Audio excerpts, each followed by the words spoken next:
चाय ले ले, उठ जा बेटा। अरे मम्मी रहने देती ना, मैं उठ तो रही थी।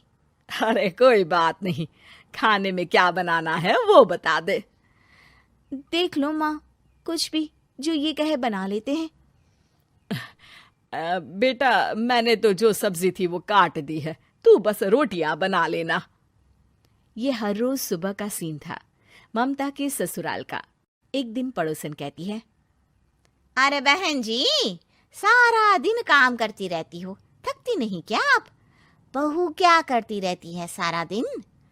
अरे वो भी कुछ ना कुछ करती ही रहती होगी। अब इतनी भी बूढ़ी तो नहीं हूं मैं जो बैठ जाऊं कि सामने काम पड़ा है और मैं बैठी रहूं। अरे लेकिन बहू की तो आदत खराब हो जाएगी जब सारा काम आप ही कर दोगी।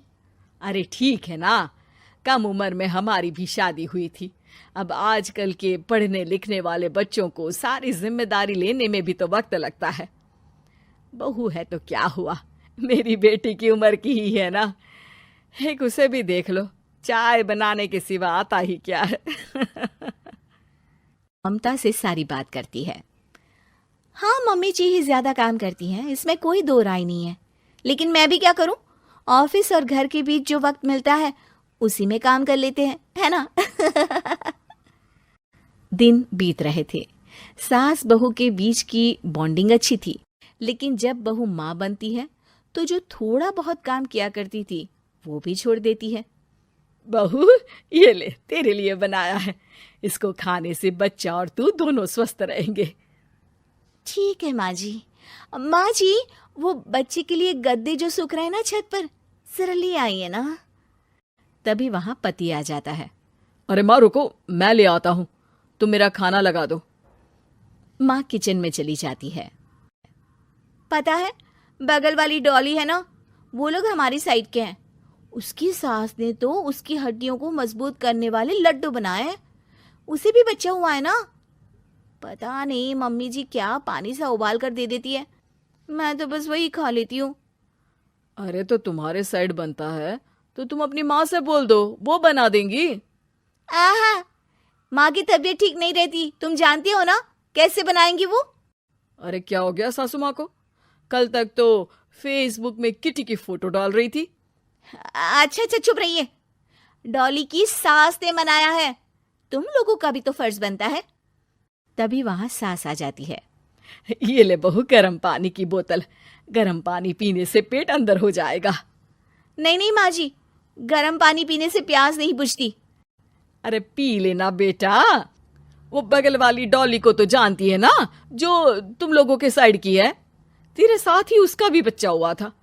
बेचारे का कोई ख्याल रखने वाला नहीं, सारा काम करती है और रात में बस एक लड्डू खाकर सो जाती है। पेट तो लटक ही गया है और बच्चा तो कितना कमजोर सा है उसका। अच्छा माँ, क्या बात है, डॉली की ये हाल है? क्यों मैडम, क्या कहना है आपका? अब पता है मुझे, किसी के पास मेरी सास की तरह सास थोड़ी ना है। नहीं नहीं बेटा, ऐसा नहीं है, मेरे लिए तो तुम सभी मेरे बच्चे जैसे ही हो। ममता को समझ में नहीं आता कि वो सास में कैसे कोई बुराई निकाले, क्योंकि हर कोई उससे उसकी सास की तारीफ ही किया करता था। एक रोज ममता के घर उसकी ननद आती है। अरे भाभी, मुन्ने को तो 6 महीने हो गए, आप अभी भी बेड पर हो। आ गई है आप? कैसी हैं बुआ? बच्चा होने के 6 महीने बाद आई हैं आप? भाभी अमेरिका दूर है ना, तो वक्त लग जाता है। अब इनकी छुट्टी अभी थी तो सभी आ गए। वैसे माँ कहाँ है? थकी हारी सास बेटी को देखकर खुश हो जाती है। माँ, इस बार तेरा वीजा तैयार है, मेरे साथ चलने को तैयार रहना। हाँ हाँ बेटा, मैं तैयार हूँ। अरे ऐसे कैसे माँ, मैं कैसे मैनेज करूंगी? कैसे मतलब? जैसे मैंने किया अमेरिका में, आप इंडिया में कर लेना। वैसे आपका तो मायका भी पास ही में है ना। हाँ वो तो है, लेकिन वहाँ माँ के पास वक्त नहीं होता, ईश्वर भक्ति में उनका सारा समय चला जाता है। भाभी, बेटी परेशान हो तो माँ का ध्यान आरती में कैसे लग सकता है? समझ में ही नहीं आता।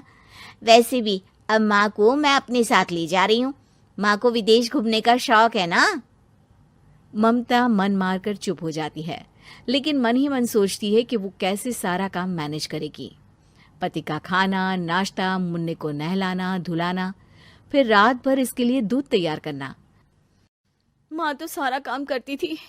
हे भगवान, ना भाई ना। क्या हुआ भाभी? क्या सोचकर ना भी ना कर रही हो? अरे कुछ नहीं, बस बच्चे के बाद से ही कमजोरी ज्यादा हो गई है ना, तो अचानक से बड़बड़ाने लगती हूँ मैं। अगले दिन ममता अपनी माँ को फोन करती है। राधे राधे। माँ मैं क्या करूँ, मेरी सास तो अमेरिका जा रही है बेटी के पास। अब घर का सारा काम, बच्चा, सब कैसे मैनेज करूँगी। तू आ जाना माँ कुछ महीनों के लिए मेरे पास। अरे ना ना ममता, मेरे बस की बात नहीं है काम धाम।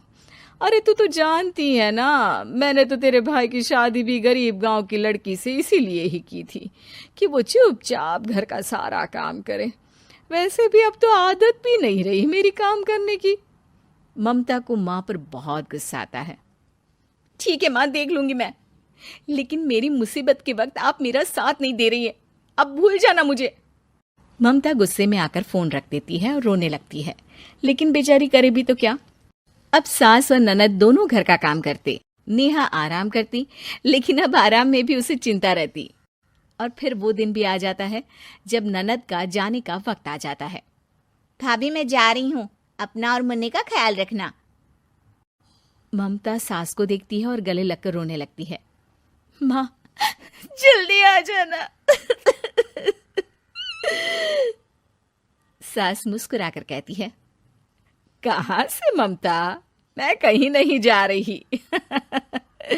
मैंने देखा कि मेरे जाने की बात से ही तू परेशान हो गई थी, इसीलिए मैंने अपना जाना कैंसिल कर दिया है। तू चिंता ना कर, मैं तेरे साथ ही रहूंगी।